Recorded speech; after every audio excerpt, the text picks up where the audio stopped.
How's it going, guys? Winner Kills here, and welcome to a brand new locals feature match. It's the fourth and final round for this week. We've got a pretty spicy matchup here. We've got Virtual World on the left, piloted by my friend Adam, and Ogdoadic Alien, piloted by my friend Sheen, the mutant master himself, on the right. So I hope you guys are looking forward. This one should be a pretty exciting match. Let's go ahead and take a look at the poll results, though. Over 900 votes. And 75% of you guys saying VW would be taking the dub. So let's see if you guys are correct. Looks like VW winning the die roll. Definitely something it wants to do, starting with the normal summon of Nyan Nyan, and following that up with Lily, which will target to summon, to send, to send. So we'll go ahead and dump King Long as part of the initial summoning cost, and then the effective Lily to dump Zanwu, or Janwu, however you want to pronounce it. Basically, two extenders in the grave just off of Lily, really strong. And then on top of that, the Lulu. Let's say this is definitely a really solid opening for Virtual World. Lulu will go ahead and add an additional card after it sends and summons. They all do. That's how I've been learning Virtual Worlds much more lately. Each card summons and sends, and then they all do something additional on top of that. Lulu adds, Lily sends, Gigi adds end phase, Lala reborn some grave, etc., etc. Very easy to remember all what they do. I know, I love how I'm just memorizing all this stuff now, even though the deck's been out for a long time. I just never really paid much attention to Virtual World because, you know, it really didn't matter for at least the decks that I was playing, because like they were just losing to an Ash Blossom anyways. So now that I'm playing a competitive deck, I kind of have to actually pay attention, you know. So he's going to go ahead and synchro into Charge Warrior, which will net him a nice little draw mid-combo here. It's one of the nice things about Virtual World is it can access a lot of cards in the extra deck that can net it a lot of draws during the combo to pick up more extenders, because it is, in quotes, a two-card combo deck, and, you know, drawing more BW names and hand traps and cards like Desires is really, really important. So he's going to resolve the King Long Engrave after he summons out the Nyan Nyan off that GG summon. And he'll go ahead and dump a card there, or add a card off the King Long. I think I already said that, but adding the Lalo is a decent follow-up here. Going in for Shen Shen, now going to use Chuchi to increase the GG's level by 3, so he can go ahead and make a rank 6 here. Going to be none other than Ptolemy M7. He'll detach, go ahead and add one back in the end phase, or not in the end phase, but add back right now. He'll go ahead and add back Lulu, of course. Yeah, he could have gotten it back off of GG, but, you know, why not just use GG to add back another card on top of it? So add back the Lily and also the Lulu in the process. So has plenty of follow-up, one set, most likely a Chuche, and also has Shen Shen up, which, as we know, walking Macrocosmos or any card sent from the field, or any monster sent from the field, I believe, is banished instead, or might be any card. But now we're going to see the Ogdoadic deck get things started here with a copy of Chaos Space. And that is going to go ahead and discard Black Dragon Collapse Serpent. Probably going to add the White Dragon Wyvern Burster here. Now, the unfortunate thing is the Chaos Space will not be able to hit the grave because of Shen Shen. It will get banished instead. So that is a little bit of a loss of extension there, because he could have obviously recycled the Black Dragon once he summons the White Dragon, and then get a draw, which definitely help him try to play through this board. He's going to normal the Alien Stealth Buster, where I believe when this card is normal summoned, he can put A counters. Target one face-up monster, you'll place 2 A counters on it, and then during your main phase, except to turn this card was sent to the graveyard, you can banish this card from the graveyard, then target one card with an A counter on it and destroy it. So like it kind of can act as like a nice pop on like a follow-up turn. Which is really nice, as he links into the Reptilian Echidna. And that is going to trigger Parallel Exceed, but it says if it's a link summon, you can target a face-up monster your opponent controls, change its attack to 0, and then during your main phase, if your opponent controls a monster with 0 attack, you can add a reptile monster with different names to your deck to your hand, up to the number of monsters your opponent controls with 0 attack. Also, you can add special summon monsters in the extra deck for the rest of the turn, except reptile monsters. So I imagine on summon, he'll be using the Echidna to drop the Shen Shen by 0, or drop it to 0, making it very, very easy to deal with. And then Parallel Exceed, helping him get into the Rhoda for the deck, in this case being King of the Feral Imps, which is very nice that it's in the extra deck having your Rhoda, because you don't have to worry about drawing you know, your way into your Rhoda. You can just access it at any point. You can get 2 level 4s on board.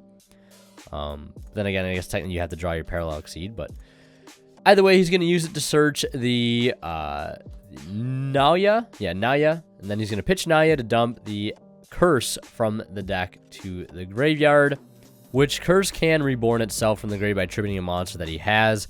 It will give the opponent a monster from their grave as well, but at least it negates their effects. And then if he special summons the Curse, he can special summon a level 4 or lower Ogdoadic from the grave as well, which is kind of nice. But now we're going to see him use Reptilian Echidna's other effect. Since his opponent has a monster that has 0 attack, he adds a reptile monster from his deck to hand with different names. So he's going to go ahead and search the Nunu here, which he's going to go ahead and then use Nunu's effect to pitch it to the grave to send a dark reptile. In this case, he's going to go ahead and send Alarit, which basically I think the bigger Ogdoadic monsters have sort of similar summoning conditions, where it says, you know, if it's in your grave, you contribute 1 monster as cost, special summon this card. Then your opponent can add a monster from the graveyard to the hand. If this card is special summoned, you can target 2 of your banished monsters, including a reptile monster, return them to the graveyard. So this is sort of how you can like recycle some of his Chaos Engine, which is really nice. Now we're going to see him tribute here for Curse, getting rid of the Reptilian Echidna, since there's not really much it can do right now. Then his opponent will get to revive a Stardust Charge Warrior from his grave because of the Curse, but he'll also get to revive a copy of Naya, which when it is special summoned, he can add an Ogdoadic spell or trap. He's going to add the Water Lily, which is a fantastic extender to have in this deck. Basically, foolishes a reptile, and if he has 5 or more, he can reborn a reptile, which allows him to get access to some of the big boss monsters in the deck without having to summon them out normally by attributing, you know, multiples off of your field. And then we're going to go ahead and see him summon Nunu from the grave if all monsters he controls are reptiles, or he controls an Ogdoadic monster, or he controls no monsters. So this is going to get him another 2 level 4s on board to go into a second copy of King of the Feral Imps, which is not a once per turn, keep in mind. And he can basically go ahead and access his deck for any reptile monster, which is pretty good. And if both of them stick to the field, he can go into Utopic Future, then into Draco. So I think our VW player is picking up on that. Why not, you know, stop him from getting another search and then potentially into a big boss monster in the form of Utopic Draco. But still all while playing under the Shen right now. Really not hurting his deck a whole lot here. Luckily, the Ixie's materials do not get banished under the Shen because Ixie's materials are not on the field. So he's going to tribute off the other King of the Feral Imps here for Alarit, and Alarit will use its effect to recycle 2 back to the grave. It looks like he's going to recycle the Echidna and the Alien Stealth Buster, and I can only imagine he's placed 8 counters on one of his opponent's monsters, whether it be the Shen or the M7, just so next turn he can go ahead and pop it if he wishes. So he's going to use Water Lily to dump the absolute big boy, the Ogdoabyss, the Ogdoadic Overlord, and then also reborn it. It says, this card actually has a pretty mean effect. It says, once while this card is face up in the field, quick effect, he can send all monsters from the field to the graveyard except face up monsters special summon from the graveyard. So in this case, Alarit, Curse, and Ogdoabyss have all been special summoned from the graveyard, which is pretty huge. So now we're going to see him go battle phase. Ogdoabyss is going to go over top of the M7, which will get banished in this case. And looks like, I imagine he's going to go over the Charge Warrior and leaving the Shen on board, which is interesting. I guess he doesn't need to get rid of the Shen here. I guess if you can only get rid of 2, getting rid of the M7 is probably the best because, you know, the resource recursion it'll offer for him on his next turn just to get more extenders back. So not the craziest turn for our Ogdoadic player, but, you know, managing the problems, getting a decent board established, and also basically a quick effect Zeus, essentially, but just for monsters with the Ogdoabyss on the field, which is currently sitting at 3,100. But we're going to see our VW player start with City into King Long, and then we're going to see him use King Long to negate the Ogdoabyss, which he could chain here, but there's really no reason to, at least in my opinion, just because he still has King Long face up, he still has Chuchi face up, so even if he clears the threat, you know, he's still going to have ways to play with his virtual cards because he still has those spells and traps face up because Ogdoabyss only ascends monsters that were not special summoned from the grave. And if the Shen leaves the field, that might make things a little easier for our virtual world player, assuming that, you know, all of his monsters can hit the grave. But now we're actually going to see him use Chuche in grave to lower Shen's level by 3. And pairing it with Lily here, he can go in for a rank 6 play. And I think he's going to go for Utopia Prime, which is a rank 6 that is starting to pick up a lot more popularity in the virtual world deck. It says if this card is Ixie summon, the attack of all monsters your opponent currently controls becomes 0. Once per turn. Quick effect, you can attach from this card and then target one face up Ixie's monster control. And when Utopia monster in your graveyard, banish the first target. And if you do special in the second target, then gain 1,250 life points. So right now, all monsters our Ogdoadic player controls are at 0 attack, which is pretty good considering Ogdoadic was at 31. So I mean, pretty strong there. And now we're gonna see Lulu hit the board, and one of the monsters has now hit the grave. I think the curse has hit the grave. I think you might have used Chuche on that to recycle some extra resources into the deck, just so you can actually resolve this Lulu here, adding another copy of City, and also dumping a copy of Nyan Nyan. I don't believe he's normal summoned yet, so we'll see him normal summon Nyan Nyan. Could trigger Nyan Nyan in grave, which now is treated as a tuner by its graveyard effect. So we could see him Synchro 6 here. We could see him go for a rank 3. But we might see a Synchro 6. One of the Nyan Nyans getting banished, the one that was revived from the grave. And we're going to see him, I think, go for Juju on that beat, which is a really strong and underrated VW Synchro. Everybody looks at Shen, but Juju is really strong. He can basically banish 2, I think, monsters with the same type and attribute from his graveyard, and then send a card. It does target, but it can send. And it also cannot be destroyed by battle or card effects while he has 2 or more monsters in the grave with the same original type and attribute but different names. And then he can banish 2 from the grave with the same original type and attribute but different names. And then target a card in the field and send it to the grave, which is really strong. Yeah, definitely a good bit of removal. I mean, it targets, that's one thing. Obviously, targeting is not preferred, but at least it sends instead of destroys. Now we're going to see him activate Lao, which is... At this point, I think the game is probably going to be ending this turn, if I'm being totally honest. Yep, into Crocosaur, he'll go ahead and get to draw 1 card, since he used 1 non-tuner as material. And yeah, I think our Ogdoadic player realizes what's coming and decides to go ahead and scoop it up, especially since both of his monsters are zeroed out in terms of attack. So now we're going to head into game 2, and as we do, a quick shout out to Imperium Duelist, guys. Please check them out if you haven't at the link below. They sell all sorts of amazing TCG accessories, playmats, binders, more. The mat on the left is from Imperium. It's not available currently, but it was on sale at one point, and it's just an example of some of the nice mats they sell. And you can get all their stuff on their site for 10% off using my discount code WinterKill10 off at checkout and support the channel. If you guys are buying anything on TCG Player, please do not forget to use my affiliate link if you guys shop and check out. Using that link, a small bit of the revenue from your purchase goes right back in the channel and helps out a ton. So now, obviously here in game 2, our Ogdoadic player wanting to go first, which makes a whole lot of sense. Playing into Shen, as we saw, is not impossible, but it certainly doesn't make things easy. So he's going to go for King of the Feral Imps, and through his Ogdoadic engine, and it is met with a Gamma, which hurts quite a bit. But I think that Triple Tactics talent that was not live whatsoever in Game 1 is now definitely going to be live. We'll take a peek at the hand, revealing Nibiru, Desires, and a copy of Chuche and Harpy's Feather Duster. So hitting the Desires, making him have to hard draw a Virtual World name. Not even really hard draw a VW name, but he has to, draw a name and then get access to another Virtual World card to make said name live. But if Chuche obviously cannot be played, obviously turn 1 like that, he's got to set it and wait a turn.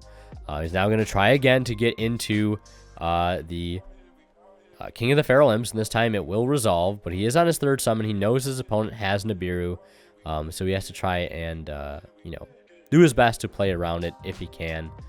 So now we're going to see him pitch the Naya to the grave to send a Light Reptile, and it looks like he's going to go ahead and send a copy of Curse.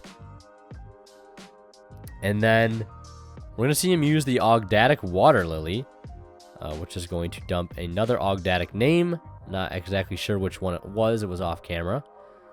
But that looks to be the Ogdoadic Queen, Amnesia. Says this card in your graveyard, you can tribute 2 monsters, special summon it. And then if a monster is special summoned from the opponent's graveyard, he can send 1 card they control to the graveyard. And if a monster or monsters is sent from the opponent's hand or deck to the grave, he can special summon a light reptile from his grave as well. So actually could be a good counter here to Shen Shen if it were in the grave, but this could also potentially protect against Lao Lao. But other than that, or Zhanwu as well. But other than that, not really doing too much to say. If he's going into an already established VW board, if he tried to bring Shen Shen back out with its own effect, he could send it back to the graveyard with the Queen. But I don't believe that this particular setup is going to be doing too much to stop the VW player. And, you know, he really didn't have much room to work with because he did know that his opponent had the Nibiru in hand. So he basically had to do the most he could in under 5 summons with what he currently had. Now we're going to see our VW player resolve a Lulu, which is really, really strong at this point. Going to add a copy of the Lily. Then going to go ahead and resolve Lily to dump and then dump another card. So it looks like Lily will dump a copy of Chuchi and then alongside of it another copy of Kowloon just to fulfill the send effect. And from here, it's probably going to go ahead and try to establish Shen Shen.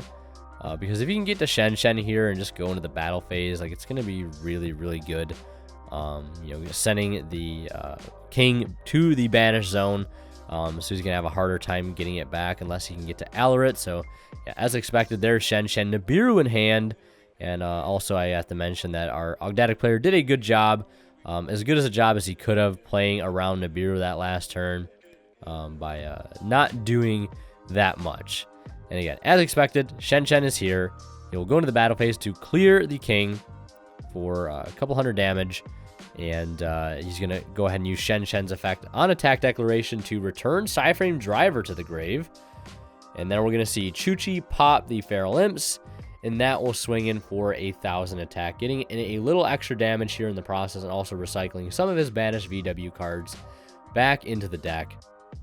And that will do it for his turn. Our Ogdoadic player in a top decking situation, not exactly where he wants to be, but he does have the ability to play out of the graveyard with this deck.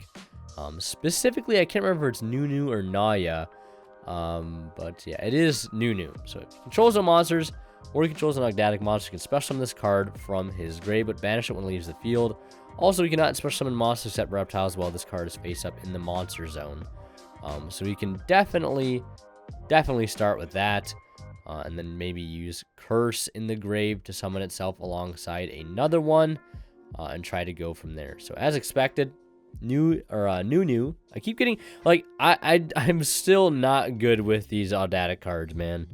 I am not. It's like it's a deck that only shows up every now and then on the feature, so like I don't spend a lot of time trying to memorize and commit some of these cards to memory. So I apologize, you know, if I'm not quick on the effects because I do have to like look up at EDO Pro to quickly double check the effects. And as expected, that's what he's going to do. He's going to use the Curse to tribute off the Nunu. His opponent will get to revive a Lily. Not really a big deal here. It's just basically a token for him at this point. And he'll go ahead and get to summon the Naya off of the Curse. That's going to add Ogdoadic Water Lily, which at this point I think he only has 1, 2, 3, at least from what I can see, reptiles in his grave. So if he were to use Water Lily here, he would only have 4 on resolution. Therefore, he'd not be able to use the Reborn effect, which is probably what he really wants to do at this point. But he's going to go into the Reptilian Echidna, and he's going to go ahead and use the effect here to drop one of his opponent's monsters to 0. I can only imagine that's got to be Shen Shen. It's really the only target that makes sense at this point. And then he's going to use Echidna to go ahead and search since his opponent controls a monster with 0 attack.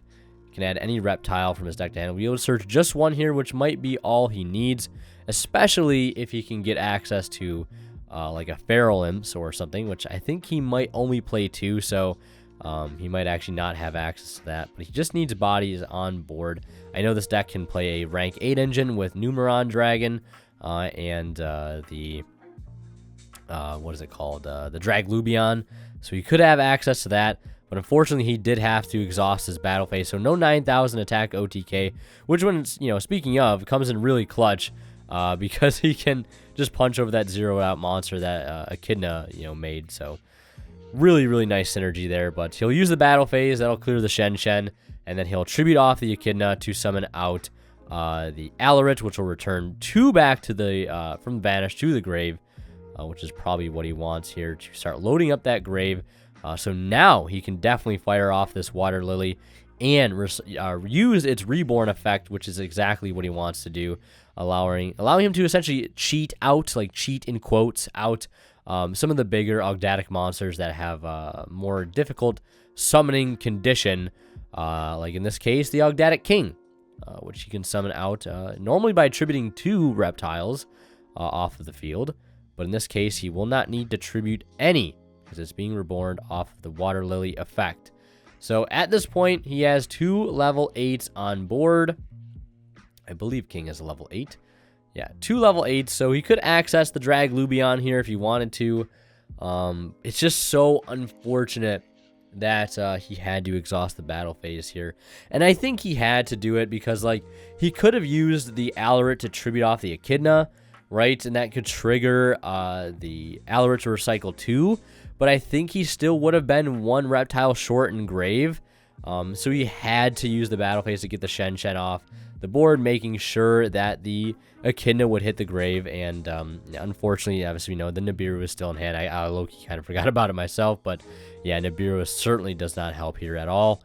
I guess the one good thing going for our Ogdoadic player is that the Chuche was not live this turn, since he decided to use it last turn to get in a little extra damage, clean the Feralms, which does make sense. It's a card you don't want to let stick to the board. But now we're going to see our Ogdoadic player normal summon for turn. He is yet to normal summon. Going to go for Ibli and use Ibli's long forgotten effect to revive a link to the zone so that it points to it. So reviving Echidna, linking into another Echidna, and then giving his opponent the Ibli in the process. Only if he would have gotten that Ibli on field maybe a little earlier, but that would have floodgated himself. Well, he could have like normaled it and then linked it, but I guess he kind of had to do it in the order that he did. But he's going to tribute summon Ibli for Psy-Frame Driver, Psychic Soldier who rides into battle. Oh my goodness, that's rough. I mean, he did know he added it back off of one of the other, or off of Alarit's effect, I believe, but I don't think he was expecting him to go all out for the tribute. I mean, I guess it makes sense. Yeah, so he's going to go ahead and resolve a King Long Grave to add Lao Lao. He'll discard another King Long. He's got a nice Nibiru token on the board and the Echidna. Man, this Ogdoadic deck can do some things, but it's hard to really play under that Nibiru. And also Shen, making him have to work like 5 times harder here to get to the board that he normally wants to get to. And he was just, again, so close to that one shot with Numeron Dragon, especially with how little life points he has left at this point. Now we're going to see him activate Kowloon for another copy of King Long. And now we're going to see him banish the Kowloon to negate the Reptilian. Or, to negate the Reptilian Echidna. And that will fuel his Chuchi to be able to pop the Nibiru token, which may have been a little too big for him to get over that point at this point, so that makes sense.